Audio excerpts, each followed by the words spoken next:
Question 46. Let a and b be unknown non-zero constants such that the equation below is true for all values of theta. A sine squared of theta plus a cosine squared of theta is equal to b. What is the value of b over a?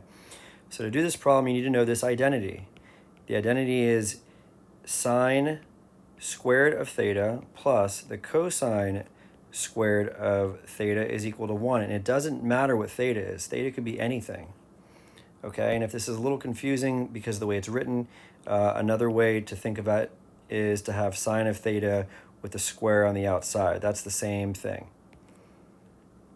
The cosine of theta with the square on the outside, and that's equal to 1. The reason they write it this way is because if you don't use the parentheses and you were to leave the 2 out here, it looks like you're squaring the theta, which is the angle, and we're not doing that.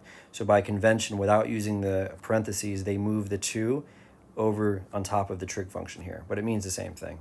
Okay, so sine squared plus cosine squared is equal to 1. You need that. Let's rewrite this down here for a second.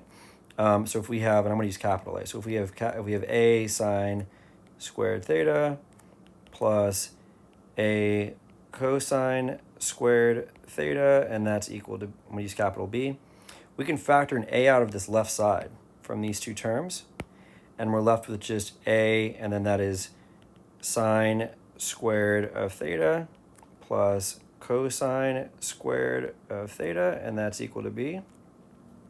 And we just said that sine squared of theta plus cosine squared of theta is equal to 1. So I can just replace this thing in the parentheses with 1. So that's really just a times 1 is equal to b. And I'm not done yet, though, because the question is saying, what is the ratio of b over a? So I can't solve for a by itself or b by itself. But I can solve for b over a collectively as like a big term. And I can just do that by following these rules. I just need to get a under the b. So I will divide both sides by a.